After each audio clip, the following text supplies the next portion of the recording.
This chapter of Chainsaw Man was brilliant. From the reveal of the Nail Devil, Katana Man shipping Asa and Denji, and Asa's surprising reveal that she's actually had level 100 speech all of this time. Stop! Well, this was a hilarious chapter, but also went really hard for like no reason, so let's get into it. Thank you everyone for last week's video. It was a huge success, getting nearly 8,000 views. So if you're one of those 8,000 that aren't subscribed, yeah, well, you may want to, because this Friday I am releasing my long-awaited Rize video as a thank you for hitting 4,000 subscribers. This chapter, though, it's just so funny. It continues from the last chapter where I patch Nora At Home, which we learn the name of in this chapter, so I'll be calling her that until it's revealed. But Katana Man are all facing off with Akaku, Brobini, Haruka, and Fami, Yoru, and Asa. Interestingly, Yoru starts off the chapter by asking Fami if she can use that power. I think it's supposed to be played off simply as a humorous exchange because, well, I mean, look at her. She says nothing and there is still blood pouring from her skull. But I'd suspect the answer is no based on that. But as well, I just think it's rather funny when Yoru just says, got it, on one hand. Oh my god, the comedic timing of Fujimoto is impeccable, but I wouldn't be a YouTuber if I didn't look into it more than I probably should. If Yoru simply calls it that power, it doesn't even say anything back other than a blank stare, possibly mixed with a severe repeated concussive trauma to the cranium. Maybe this power was used in the chapter, you know, maybe it will be used in the jailbreak arc. I just think it's a little curious that Yoru brings up a very cryptic power that's not even worth mentioning the name of, no? But if you have theories on even an inkling of what this power could be, and let's just say this is somehow true, then let me know, man. But, you know, I doubt it. But rather interestingly, Katana Man notices Asa Mitaka as the heroine of the Chainsaw Man Church, and he's like, she was in the newspaper. They call her the devil-fighting high school girl, which in of itself is a very peculiar title to give someone, but if you really think about it, it is also truly demonic. Not only is devil fighter kind of a badass title on its own, but then you add high schooler into the mix and things get frightening. I mean, there's nothing more scary than high schoolers, but Katana Man is like, the poem collection she thought up during her classes goes on sale next month, and I love Asa's facial expression here. It's just blank, but in a, yeah, I did that, notice me kind of way. Also, like, damn, Asa is out here not even paying an ounce of attention in class. I feel like Fujimoto, when creating this character, said to himself, you know, I must create the most autistic character ever created, and did just that. And you know what? I'm gonna say it. To all the Asa haters out there, you think she's a bad character? Well, how about you create poems in the middle of a class? Huh? What? Got nothing to say? Wise guy and or girl? Now, as is the next logical move after hearing a former Yakuza gush over a high schooler's poems, Nora At Home is like, are you a fan? And the best part is this guy fumbles it somehow. He's killed so many people and he's fumbling this, and you know, you think like this guy's kind of a big deal, but he says not a chance and begins to stutter and change the topic, deflecting it to Chainsaw Man, blaming all of the world's problems on him. And I don't know if you guys have been thinking this, but he could be a president one day with that attitude. Better yet though, he proceeds to also blame it on, plot twist, the kids. Yes, the kids. It's those brats' fault, you know, with their puberty and worshiping idiots like a god, and their newfangled Spotifys and their haircuts, and as his grandpappy always said, it's idiots in religion that make the world worse, which, you know, I actually say, you know, I may agree with that, you know, true, kind of. Maybe not totally true and a little bit judgmental, but overall I agree that idiots definitely make the world worse. But Nora At Home is tired of his drivel about Chainsaw Man and Asa and the kids, and they're like, wake me up when you're done. I can sleep while standing. Here, watch me. And even better, his retort is, shut up, girly boy. Absolutely love it. When they were first introduced, I called them a female too, but quickly people were like, nah, they got like an Adam's apple. So I like how they're playing that up. It's just pretty funny, but also, you know, really cool in the same way too. But this quickly leads to a little argument between the two where Katana threatens them telling them they'll become one of the bad guys. But like in any good Reddit thread, quickly leads to nowhere as they're like, wait a moment, weren't you a former Yakuza? Which is true, this guy, by the definition of his job, is kind of the bad guy, but I guess he drank the Kool-Aid and believes that the Yakuza are protecting Japan behind the scenes, which is, which as we know, that protecting word, very interchangeable with another one that isn't coming to mind right now. But I love it, man. Nora at Home is like, I think your joke bombed with the children, dear. Laughs at him. I need this entire chapter animated soon, man, or I'm gonna burst at the seams. However, most interestingly, we finally got the confirmation of the name for Nora at Home, and while it's sad I'll never be able to call them that again, their name is Nail.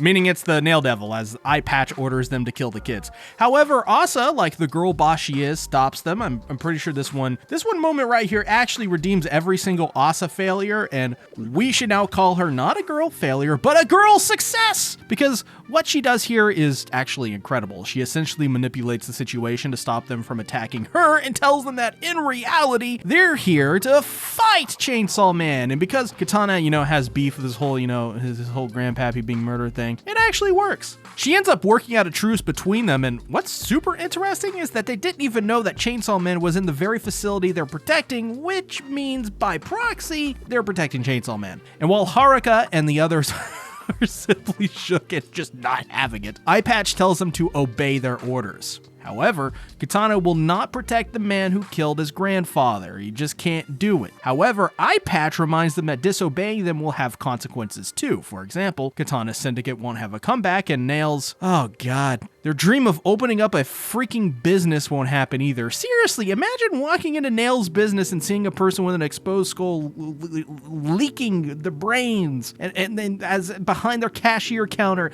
That's wild, man. I'm never going to that store ever again. I think I'd be traumatized, but I guess it isn't happening. Also, the fact Fujimoto gave them a comically simple motivation, one that like Levi Ackerman and Kraft Lawrence have, I don't know, man. I feel like laughing, but it just won't come out right now. Am I dying? Is the funny actually killing me right now? Even better, listen to this one, Jack. Nail is like, yeah, I've kind of got, sick of viciously murdering children as of late. Isn't that just cartoonishly evil? Bro, nuh-uh.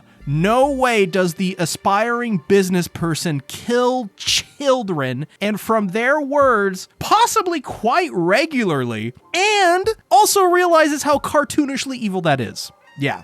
No, yeah. I think I am. I'm dying of funny. But the best part, well, is their reactions, I guess. Asa's jaw is just dropped. Eye Patch simply gazed down to the floor, filled with disappointment in his eye, and suddenly Katana just yells out that killing Chainsaw Man is the reason his heart still beats, as Nail just kinda goes along with it, and Eye Patch sighs and simply says, he never should have joined the special division, emphasis on special. Katana then attacks Eye Patch, but he escapes in the blink of an eye, and it turns out he's the only smart person here as he realizes that Dire Straits fighting 7 people would put him in. He even says that if they want to go see Chainsaw Man, then to knock themselves out, but in the meantime, he's going to go fetch someone who will kill them all. And I gotta say, as of late, public safety is very smart about how they approach their fights. I think it's very smart for them to run away from this one too. But here's the thing, I have 2 theories based on this. One is most likely the case, and the other, maybe a little bit of hopium. One, he's going to fetch specifically Kobeni and Rize, because of course, at every possible chance we can do it, we will cope hard, even when there is no reason and it's obvious they won't show up. But think about it. Rize is a one-woman horror show with how effortlessly she killed public safety members and all that. I mean, she's pretty useful to say the least. Plus, when you team her up with Kobeni, you get a wombo combo of Monkey Girl and Bomb Girl. And yeah, sure, Bro Benny is on the other team, but maybe when she sees him and goes, well, I guess I'm also on Team Mitaka now, and then Rize will have to join her too. And then, option 2, I could realistically see Kishibe. I mean, this guy is an absolute beast, and he still works with public safety too, at least as far as we know so far. Kishibe was able to kill Power and Denji multiple times over with much ease, amongst the other things he's done. He even broke their necks hugging them that one time too. That being said, I may also be coping with this one too. All right, moving on. Yoru is somewhat confused and asks Katana if all public safety agents are cowardly, which, as I said before, maybe the smart choice here, but he simply responds by calling her a high school loser and to take him to Chainsaw Man and he'll let her live, which is so rich coming from Katana. Haruka, on the other hand, is having a meltdown. He figures that if they meet Chainsaw Man, they should be doing something more important than say, fighting him? To which Yoru, in Yoru fashion, is like, you think fighting is stupid? And stealing Katana's line, she says, the reason my heart's beating is to fight Chainsaw Man. As, pay close attention here. This is insane. I'd expect no less from Chainsaw Man's woman. She's already stealing my lines. Now, let's go ahead and break down / analyze Katana Man here. Why in the hell does he call Asa Chainsaw Man's woman? Well, let's begin. Through important context clues, it's very clear why he says that. Let's take a moment to go back to the beginning of the chapter when Katana Man notices who Asa Mitaka is. Odd, but then he goes on to mention the poem she thought of in class when she should have been paying attention. Interesting, but then he also is asked by Nell if he's a fan of Asa, to which he horrifically stumbles and proceeds to deflect by blaming it on the kids in Chainsaw Man. Now, ladies and gentlemen, every crumb is like a piece of a puzzle. You put it on the right slots and suddenly you have a picture of the crime. And the crime that Katana Man has committed here today is being an Asa Mitaka cross Chainsaw Man shipper. That's right! It's subtle, but the tell is the line. I'd expect no less from Chainsaw Man's woman. Now, why in the hell would Katana, the man who wants to kill Chainsaw Man, ship the two together? Well, it's obvious. He's been following all the news about Chainsaw Man and is caught up in the zeitgeist, baby. He's a hypocrite. He deflected to blame it on Chainsaw Man and dim kids because he knew that if he told the truth, he would have said he was really actually a big fan of Asa Mitaka. Why? Well, because he is. In fact, I'd also surmise that it's not too unlikely that Katana, in some weird, strange way, likes Chainsaw Man himself and is a fan. Why? Because why the hell would you ship the girl you're a fan with the man you want to kill? Because deep down he knows the truth. He's a shipper. A dirty, dirty shipper. But I, too, am a Asa Den shipper. It's the best ship outside of maybe Kobeni and Anxiety. Editing Bento here. Obviously editing the video for this chapter, my friend Adoraburb, Actual Burb, and has some really good Left 4 Dead 2 mods, and has a fucking awesome webtoon, brought to my attention some tweets from the user Denji Unleashed. That got me thinking. So before I get into that, I want to say, check out their Twitter. I am sort of borrowing their theory and observation, so every ounce of credit goes to them. In this tweet, they point out that Asa is a special person to Denji because if we go back multiple chapters, we find that he says that one time they kissed and it didn't hurt him. And when asked by Nayata, by the way, totally already miss her, if he likes her, we get no response. They then also point out that characters also have a history in Chainsaw Man of naively believing what they've been told. It literally just happened this chapter with Katana and Nail. So why is that? Well, this is my theory now, by the way, but I just don't think Yoru is going to fight Chainsaw Man, and I also don't think Katana or Nail will either. And while I'm not 100% sure about that and can't guarantee it, it does feel weird that so many of these characters just believe what they're told. And as the saying goes, seeing is believing, and I think once we do get that interaction between Denji and the rest of them, it won't turn into a downright fight. I mean, it's going to be something much more strange than that. And I think they'll hear him out, and it's specifically for the reason that Asa doesn't know Denji is Chainsaw Man. I mean, why in the hell would Asa let Yoru kill Denji? Obviously, besides, the fact that they're here to save him and break him out, I just think Asa will be instrumental in stopping Katana and Nail from killing him because she's going to want to hear from him why. Why is he Chainsaw Man of all people? And then,